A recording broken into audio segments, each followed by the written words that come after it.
I'm Luke Sherveld. Welcome to another episode of Meet the Gaffer. I've been a little busy lately, so I haven't uploaded as often as I'd like, and therefore I have a little housekeeping to do. First off, Alan's book, Shaping Light.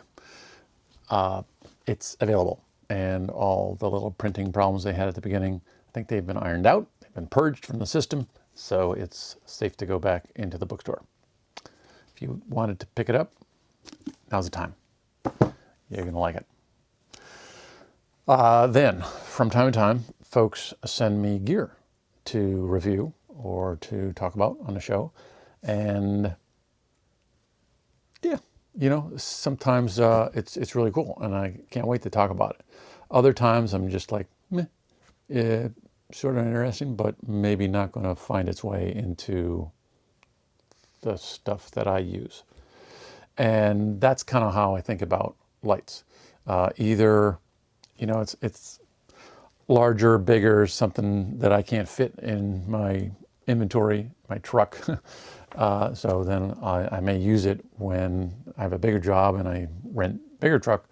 But otherwise, it's smaller stuff and it sort of has to really be good in order to find a place on the shelf. And sometimes, hey, it's still a good light for a lot of people, but it just doesn't fit my needs. In that vein, Aperture sent me their 300D, and it's been out for a while, and it's, you know, I mean, it's 300 watts worth of daylight. That's pretty cool. And they sent me all kinds of accessories to go with it. You know, there's a little space light that pops out. There's a, well, there's this whole light dome. Awesome. There's a Fresnel lens, and then there's like a little scoop. And so I actually gave it to some folks to use for a project they were doing, and they'll tell you about it in an upcoming episode. Also, I've been working with another DP who has a couple of them, and we use them all the time. So I have that to show you as well. So it's not like it's it's just not a light that I've been asked to have.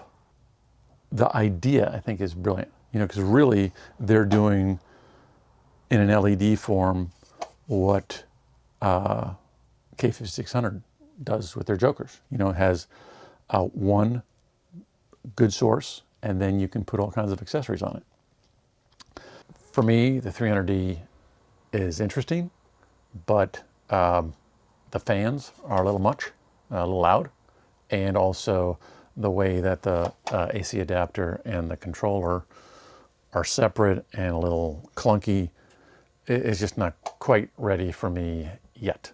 But I think they're doing interesting stuff, and so I'll keep watching what they do.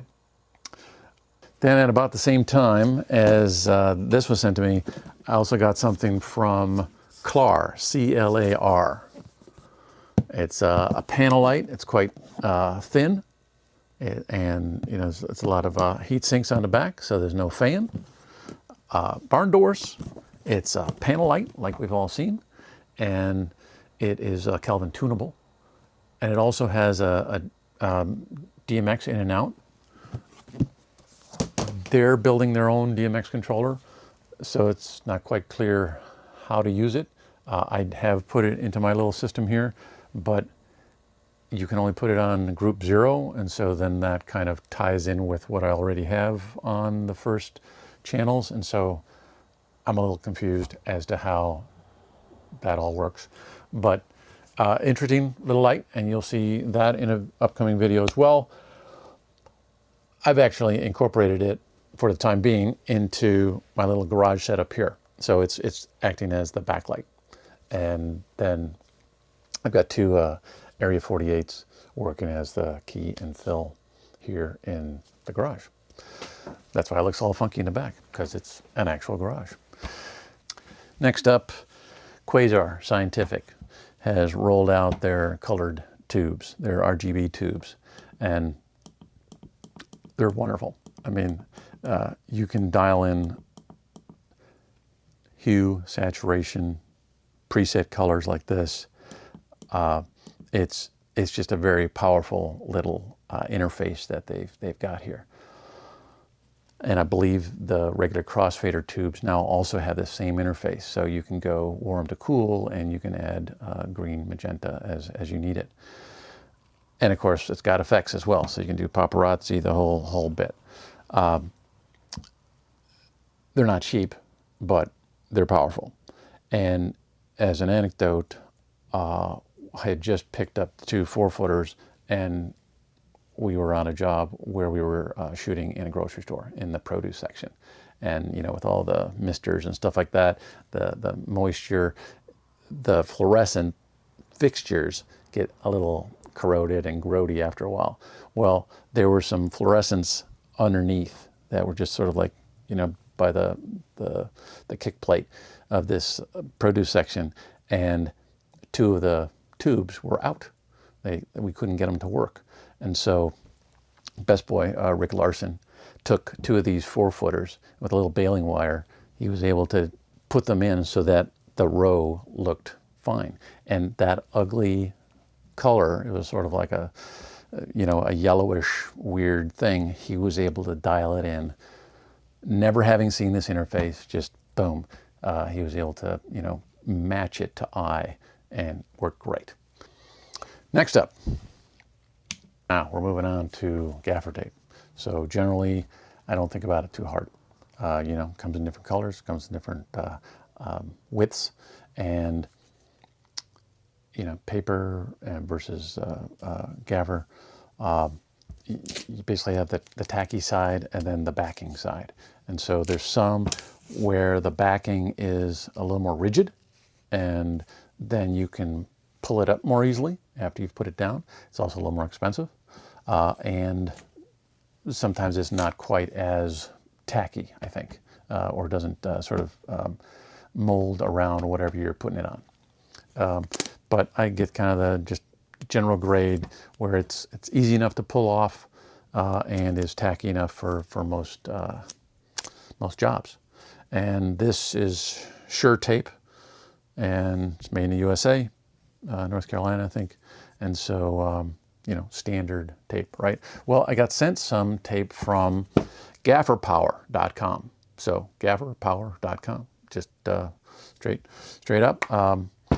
And the roll seems a little bit smaller. I'm not quite sure where it is price-wise, but you just pull it off. It has the same kind of feel that the tape I normally use has. And so in that regard, it seems like good stuff. So also made in America. And yeah, if you've got an opportunity to check them out, do it. So gafferpower.com. Hey, check them out. So a couple weeks ago, Danny Baldroff gave me a call out of the blue. And he was like, hey, I wonder if you'd be interested in checking out our honey crates. What are honey crates? They are snap grids. They're soft crates that go on individual units like sky panels, and they also go onto larger frames like 6x, 8x, 12x, and larger frames. They have kind of a border to them, and then you have, instead of a square or rectangle opening of all the grid, it's like a hexagon. So it's like more like a honeycomb. You definitely do lose light, but you focus it as well. And so it's a wonderful tool, and we'll check that out soon. I want to take a moment to thank those who have donated to this channel through Patreon. It's a real encouragement. I hope to expand what I'm offering there down the road, and then also use those funds to eventually put together a website for Meet the Gaffer where the episodes are more searchable for folks down the road that are looking for information. So, thank you. I also want to remind you that you can send me a photo or t-shirt or logo or something like that of your group, organization, whatever it is, and then tell me why I should give a shout out to it.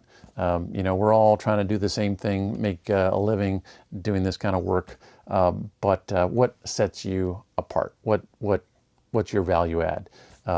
And that's just a, you know, a nice way to sort of keep the community vibrant here, and so we know who's watching.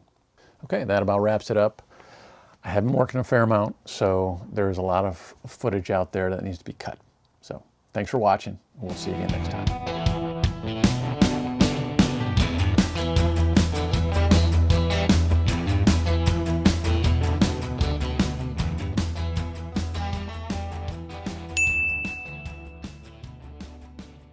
So here we've got a little pole rig that we used for a walking shot in a server farm.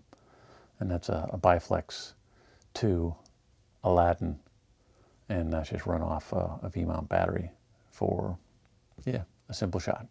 This is DP Tyler McFerrin, who's got an umbrella attached to his Easy Rig to keep him dry and or shaded. Kind of fun. Here we wanted to rig the soft light just above camera in this kitchen, and we didn't want to have stands or menace arms or anything, so we just used a speed C and grabbed the cupboards and then used some cribbing to protect the wood. Pretty simple.